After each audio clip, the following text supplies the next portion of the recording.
మొత్తానికి రేవంత్ రెడ్డి స్పందించాడు. అల్లు అర్జున్ గురించి సంచలన వ్యాఖ్యలు అయితే చేశాడు. అయితే ఏంటి ఆ సంచలన వ్యాఖ్యలు?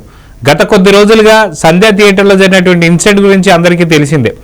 అయితే ఈ ఘటన గురించి రేవంత్ రెడ్డి అంటే ఏదైతే ప్రభుత్వం ఉంటుందో సినీ ప్రముఖులు ఒక పక్క, ఈ ఇద్దరు కూడా ఒకరిపైన ఒకరు నిందలు మనం చూస్తూ వస్తున్నాం. మొత్తానికి రేవంత్ రెడ్డి ఏం స్పందించాడు, అల్లు అర్జున్ గురించి ఏం మాట్లాడాడు అనే దానిపై మనతో పాటు సీనియర్ జర్నలిస్ట్ కనకదుర్గ వడ్లమాని గారు ఉన్నారు. వారిని అడిగి తెలుసుకుందాం. మేడం నమస్తే. నమస్తే అండి. మేడం, మొత్తానికి రేవంత్ రెడ్డి డైరెక్ట్ గా అల్లు అర్జున్ మీద మాట్లాడుతూ ఏం మాట్లాడారు, ఏంటి, దాంట్లో మీకు ఏం అర్థమైందంటే ఏం చెప్తారు? ఆయన క్లియర్ కట్ గా చెప్పారండి. బన్నీ మీద నాకు ఎందుకు కోపం ఉంటుంది, బన్నీ నాకు చిన్నప్పటి నుంచి తెలుసు, నాతో కలిసి తిరిగాడు. ఇప్పుడు ఈ ఇన్సిడెంట్ కోసమని కక్షలు పెట్టుకోవడాలు అలాంటివి ఉండవు. ఏదైనా కూడా వ్యక్తిగతం వేరు, జరిగింది వేరు, అది చట్టపరంగా జరుగుతుంది, అది దానికి నాకు సంబంధం లేదన్నట్టు మాట్లాడారు ఆయన. అంటే ఈయన వ్యక్తిగత కోపం లేదు అనేది క్లియర్ కట్గా చెప్పడం జరిగింది. మంచిదే కదా, మనం కూడా అదే చెప్తున్నాం. ఏ వ్యక్తికి కూడా ఎవరి మీద అనవసరంగా కోపతాపాలు ఉండవండి. ఇప్పుడు బౌన్సర్స్ వల్ల జరిగింది, సగం తొక్కిసలాట జరిగింది, దీనికి ఎవరు బాధ్యులు అనే దానికి ఎవరేం చెప్తారు? ఆ సిచ్యువేషన్ అట్లా వచ్చింది, సరే దానికి హీరో బాధ్యుడు అన్నారు, ఇవన్నీ జరుగుతున్నాయి, అతను కూడా విచారణ ఎదుర్కొంటున్నాడు, అవన్నీ ఒక పక్క నడుస్తున్నాయి. కానీ దానికోసమని వ్యక్తిగతంగా ఉండవు కదండి. ఇవాళ 36 మంది సినీ పెద్దలు రేవంత్ రెడ్డి గారిని కలిశారు, అందులో అల్లు అరవింద్ గారు కూడా ఉన్నారుగా. చిరంజీవి అంటే ఏదో వ్యక్తిగత కారణాలతో ఆయన వెళ్ళలేకపోయారు అంతే. మోహన్ బాబు కూడా రాలేదు అని మాట వచ్చింది, మోహన్ బాబు మీద కేసు నడుస్తుంది కాబట్టి రాలేదేమో. మరి అన్కన్వెన్షన్ కూల్చివేత జరిగింది, అయినా నాగార్జున కలిశారుగా ఇవాళ, షేక్ హ్యాండ్ ఇచ్చారు, ఆయనకి షాలో కప్పారు. అంటే ఏమండి, అదే చెప్తున్నా, కోపతాపాలు ఉంటాయి, అది అంతవరకే. వ్యక్తిగతం వేరు, ప్రొఫెషనలిజం వేరు కదా. కాబట్టి ఇవాళ రేవంత్ రెడ్డి మాట్లాడిన మాటలు చాలా బాగున్నాయి. అంటే మెచ్యూర్డ్గా మాట్లాడాడు ఆయన. ఎందుకంటే రేవంత్ రెడ్డి పేరు మర్చిపోయాడని కోపం పెట్టుకున్నారు, రేవంత్ రెడ్డిని ఏడాదిగా సినీ ప్రముఖులు కలవలేదు కాబట్టి ఆయన కోపం పెట్టుకున్నాడు కాదు అనేది ఇవాళ స్పష్టమైంది మనకి. అది విస్పష్టంగా ఆయన చెప్పాడు అది.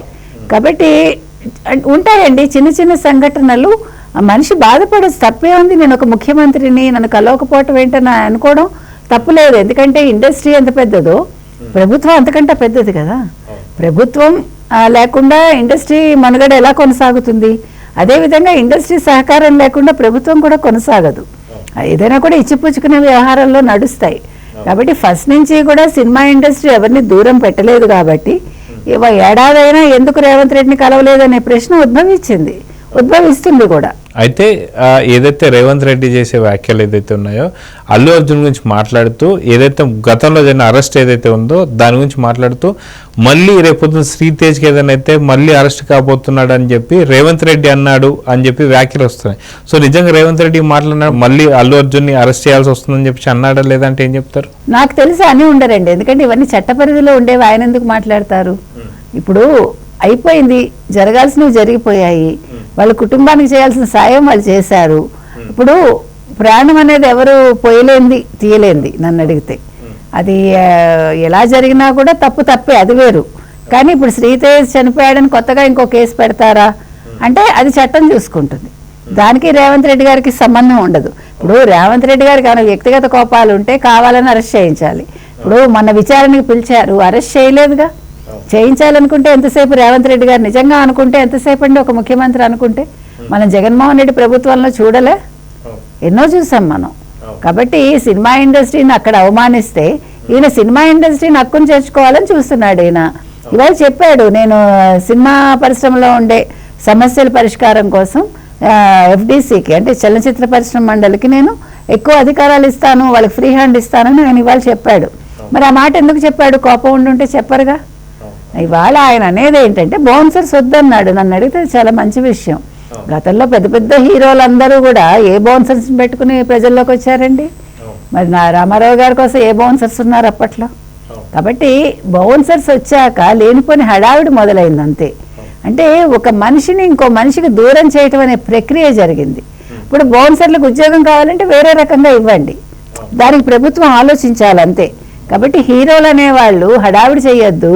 మన ఎవరు జగన్మోహన్ రెడ్డి లాగా 986 మందిని చుట్టూ పెట్టుకున్నాడు కదా, అట్లా మీరు బౌన్సర్లను పెట్టుకోకండి, మీకు బౌన్సర్లు అక్కర్లే. ప్రజలే మీకు రక్షణ అండి. మిమ్మల్ని ప్రేమించబట్టే వాళ్ళు మీ దగ్గరికి వస్తారు. వాళ్ళు మీ ప్రేమను తీయరు, మీకు హాని చెయ్యరు.